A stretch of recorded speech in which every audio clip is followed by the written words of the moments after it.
Hello everyone, I'm Storm Checker ET meteorologist Austin Haskins. It was a little bit better of a day yesterday following the strong to severe storms we had during the morning hours on our Tuesday. It was a little bit better in the sense that we didn't have much rain activity following those storms, and the cloud cover really kept temperatures down yesterday. Thus, the heat index was not really that big of an issue yesterday, at least compared to what we had on Monday. Now today, still a lot of cloud cover around, though I do expect at least a little bit of clearing into the afternoon. It'll still be humid, but temperatures are going to be closer to our average of the upper 70s, so it's not going to really feel all that bad. Still noticeable for sure, but Thursday afternoon and especially into Thursday night, we're tracking the next chance for showers and thunderstorms with a chance for, once again, unfortunately, maybe seeing some severe weather. So I'll highlight that here coming up.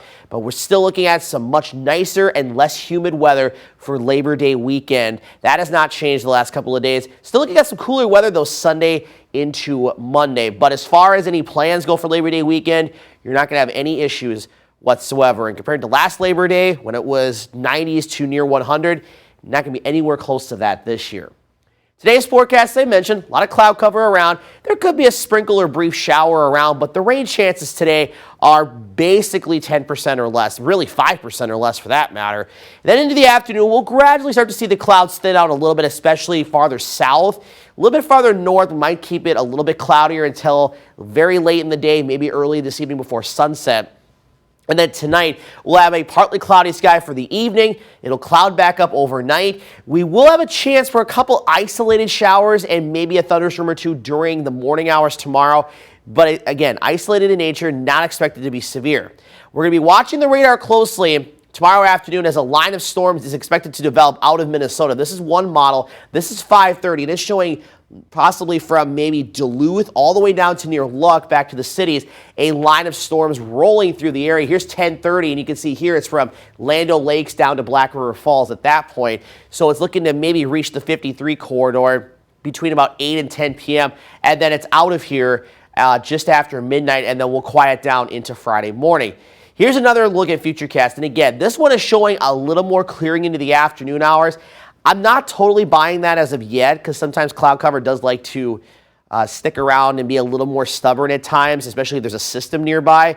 But if we do clear out a little bit more than expected today, we could be a little bit warmer as a result. So either way, we're still looking at a decent day for the most part. Then we'll have those clouds start to thicken overnight into tomorrow morning. Now, I will say this run of Futurecast is not showing anything tomorrow morning, but it's still showing activity developing in the afternoon. But what we got to watch is this model has the line of storms coming in around 7 p.m., but it's got some individual storms out ahead of the main line. So that's something that we're going to have to watch closely because that could also be the ones that maybe produce the hail threat, maybe even an isolated tornado threat, with the line mostly being a damaging wind threat.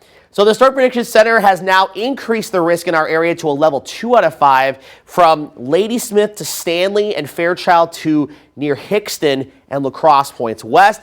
Level 1 risk goes out to about Tomahawk, Wausau, and Stevens Point for tomorrow. And that's an all hazards threat. An isolated tornado can't be ruled out, but mostly a low to medium threat for wind and hail. The strongest storms could produce winds up to 70 miles per hour and hail up to the size of an ping pong ball, which is about 1.5 inches in diameter.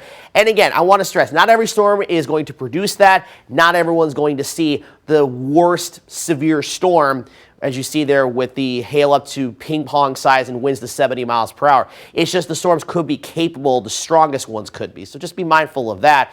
And I do expect things to kind of change a little bit as we go throughout the day, today, tonight, and even into tomorrow. Some of the data is suggesting maybe the severe threat could shift farther south and west. So stay with us. We'll keep you updated on that, but we're certainly going to have to watch again the threat for severe weather during the day tomorrow into tomorrow night especially. But some relief in the forecast for those that have been getting sick and tired of this really disgusting humid weather as of late. So it's still going to be humid to very humid the next few days. But after that, look at the dew points, 40s and 50s. It's going to be in that dry to noticeable category. It's going to feel so much nicer, which is why this Labor Day weekend, the weather is looking fantastic. Still going to be kind of, on the warmer side Friday and Saturday with 80 and 83 for the high. But we do cool things back down into the 70s Sunday, Monday, and Tuesday with the sunshine sticking around, and lows Sunday night and Monday night down in the 40s.